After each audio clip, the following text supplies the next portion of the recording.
Hello મિત્રો, જય શ્રી કૃષ્ણ. જય શ્રી કૃષ્ણ. આજે આપણે બનાવવાના છે વઘારેલી ખીચડી. જો ખીચડી માટે વસ્તુ તૈયાર કરી રાખી છે.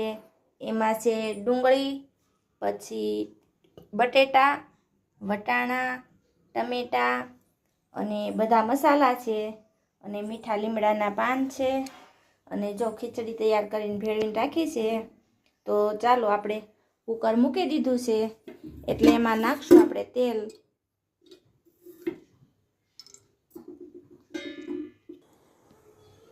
જો આપણું તેલ આવી ગયું છે, એટલે એમાં આપણે નાખશું રાઈ,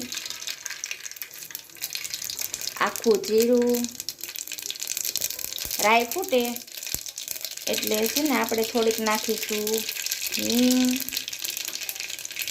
પછી મીઠા લીમડાના પાન. પછી એમાં આપણે નાખીશું ડુંગળી, બટેટા.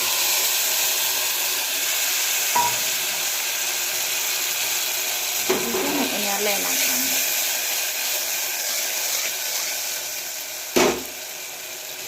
પછી એમાં નાખીશું વટાણા,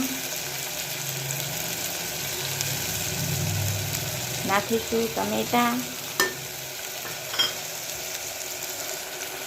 થોડીક વાર ચડવા દઈને હલાવી નાખવાનું.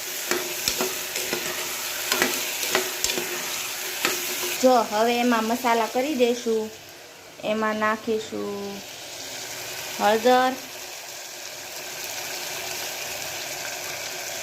પછી ધાણા જીરું પાવડર, પછી લાલ મરચું પાવડર,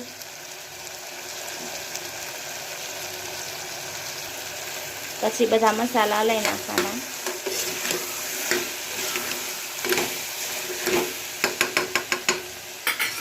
સ્વાદ પ્રમાણે મીઠું, પછી પાછું હલાવી નાખવાનું. પછી નાખી દઈશું આપણે એમાં પાણી.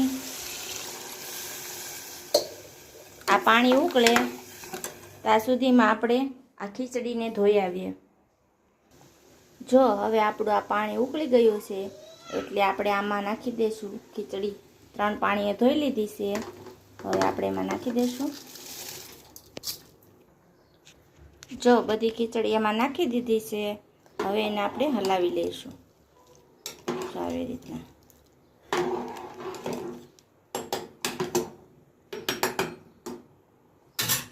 હવે આપણે આમાં નાખી દઈશું થોડોક ગરમ મસાલો.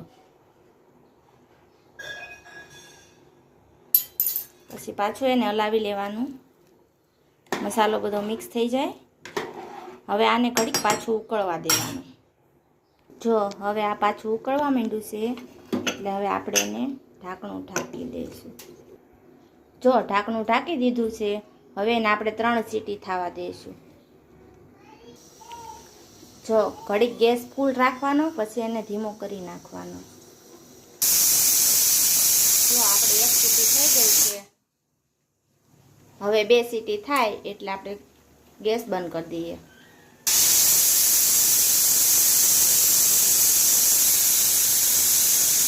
જો આપણી 3 સીટી થઈ ગઈ છે, એટલે હવે આપણે ગેસ બંધ કરી દઈએ. જો આપણી ખીચડી છે તૈયાર. હવે એમાં નાખી દઈએ કોથમરી.